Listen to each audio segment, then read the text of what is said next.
fausses informations, ce qui fait à peu près une vingtaine par jour. Donc on se rend compte qu'en fait c'est devenu une espèce d'habitude, et ça je pense c'est un élément qui, enfin moi qui m'inquiète, parce que je trouve que on est vraiment dans des réflexions qui portent vraiment à comment on exerce le pouvoir, comment on arrive à parler aux gens, et si en effet on est au cœur de la désinformation, c'est un peu compliqué. L'autre élément qu'on n'a pas abordé, mais moi je trouve qui est important, c'est que cette victoire-là, elle va obliger le Parti démocrate aussi à se redéfinir et à essayer de retrouver ses bases. Moi je suis toujours frappé, et on l'a vu lors des derniers meetings, de voir les démocrates qui viennent avec les stars d'Hollywood. Je trouve que c'est une erreur, parce que quand on voit les stars d'Hollywood d'un côté et Trump qui est au milieu de la base, on a cette espèce de fracture qui est absolument à chaque fois qui est là, et en fait on ne fait que la mettre en avant. Et je pense que ça fait partie des erreurs du Parti démocrate, de s'entourer des stars. On a vu toutes les stars d'Hollywood, Beyoncé, etc. Mais pardon, on a dit la même chose il y a 8 ans. Oui. Pour Hillary Clinton. Oui. On a dit la même chose. Ils n'ont pas compris. Voilà. C'est pour ça que je dis, le Parti démocrate va devoir faire vraiment une introspection, réfléchir exactement à ce qu'est sa base, voir comment. On parlait par exemple, on disait encore hier que l'organisation démocrate sur le terrain est beaucoup plus efficace que l'organisation républicaine. Je suis désolé, ça n'a pas fonctionné. C'est-à-dire qu'il y a quelque chose qui n'a pas fonctionné. Donc il va y avoir une vraie mise en cause du Parti démocrate. On sait que la gauche du Parti démocrate avait commencé à faire entendre sa voix au début du mandat de Biden. Elle s'est tue avec Kamala Harris. Est-ce qu'on va voir revenir un retour de la gauche du Parti démocrate? C'est en tout cas quelque chose qu'il va falloir surveiller. 11h57 sur BFM TV. Merci en tout cas à tous les quatre de m'avoir accompagné ce matin et cette nuit. On a été ravis de passer et la matinée et la nuit avec vous pour vivre ce point de bascule qu'on a vécu en direct il y a quelques minutes. Donald Trump officiellement donc 47e président des États-Unis. C'est fait, c'est confirmé. Il a dépassé la barre des 270 élus il y a quelques instants avec la victoire dans le Wisconsin. Ce sera une victoire encore beaucoup plus large pour Donald Trump dans les heures qui viennent. On va continuer à suivre ça depuis New York, et puis on va se déplacer un petit peu, évidemment, New York, Washington, c'est ce qui nous attend dans les heures qui viennent, la Floride aussi, avec tous les envoyés spéciaux de BFM TV pour être au plus près, notamment du camp et des supporters de Donald Trump. Vous avez tout de suite rendez-vous, et je lui passe la parole à 11h58 avec Ashley Chevalier pour le Déj Info. Ashley.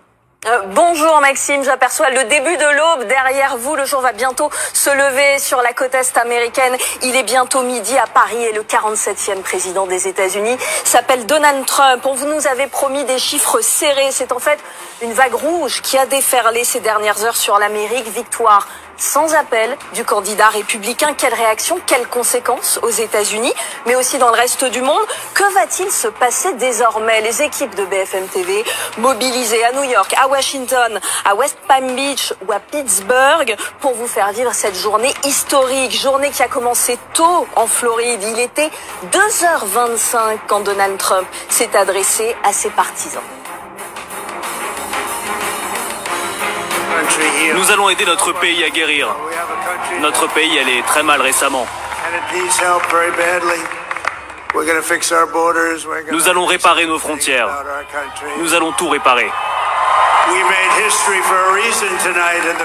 Nous avons créé l'histoire ce soir. Personne ne nous en pensait capable. Mais nous avons clairement réalisé la plus belle chose politique. Je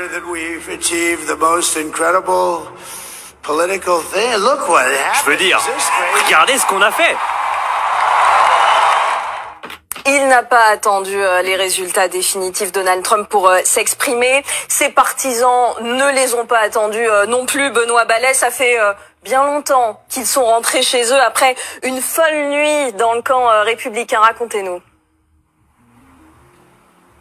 Écoutez, ça commence assez tôt, parce que il y avait évidemment de l'attente, il sait beaucoup.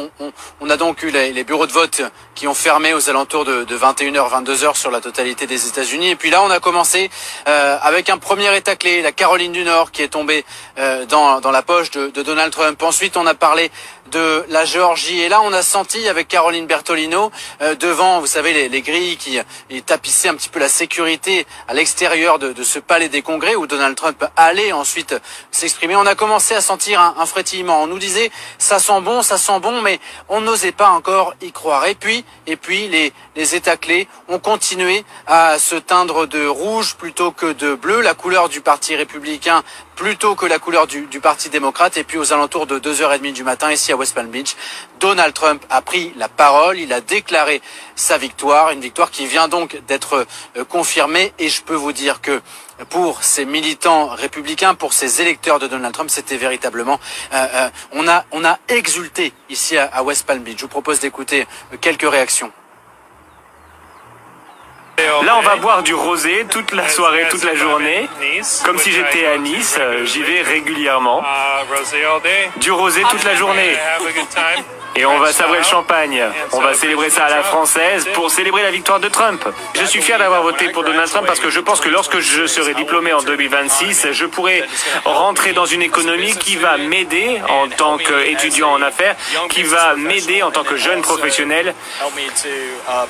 Et l'économie va pouvoir m'aider à accomplir mes ambitions.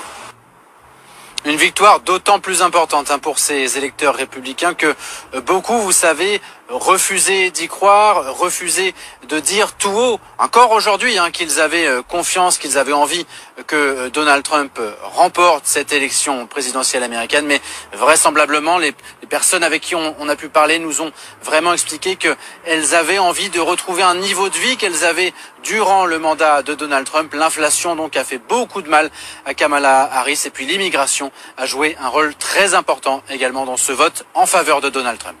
Boire du rosé et du champagne, vous leur avez expliqué, Benoît Ballet, que l'alcool français va peut-être bientôt coûter plus cher aux États-Unis. Benoît Ballet avec Caroline Bertolino. Les derniers bureaux de vote ont fermé à 6h heure française. Le décompte est toujours en cours. On va connaître les résultats définitifs État par État dans plusieurs heures ou plusieurs jours. Mais il y a un État qui a acté la victoire de Donald Trump il y a quelques minutes. Maintenant, Damien Gourlet, lequel ?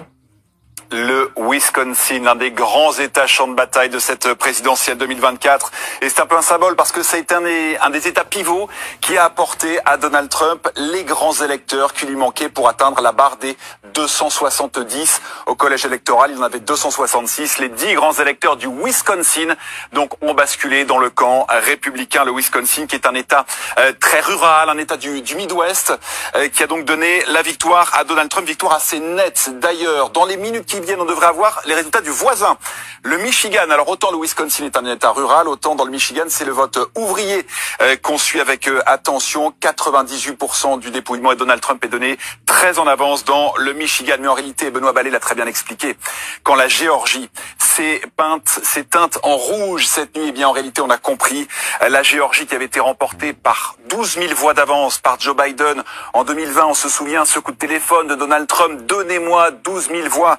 Il ne les a pas eues, et bien cette fois il les a eues assez largement. La Géorgie donc qui bascule dans le camp républicain. Il reste encore 2 États de l'autre côté du pays, à l'ouest, dont on n'a pas encore les résultats précisément. C'est l'Arizona et le Nevada, mais le seul suspense qui reste désormais, c'est de connaître l'ampleur réelle de la victoire de Donald Trump. Merci Damien Gourlet. On va retrouver Thierry Arnaud à New York. On nous avait dit que le scrutin serait serré. En fait, c'est une victoire totale. C'est une victoire totale, Ashley, vous avez raison. On est parti, Damien l'expliquait à l'instant, pour un grand chelem dans ces 7 États clés, ce qui n'était évidemment pas attendu. On est parti aussi, et c'est historique d'une certaine manière, pour une victoire de Donald Trump en termes de vote populaire à l'échelle nationale. Ça sera la première fois.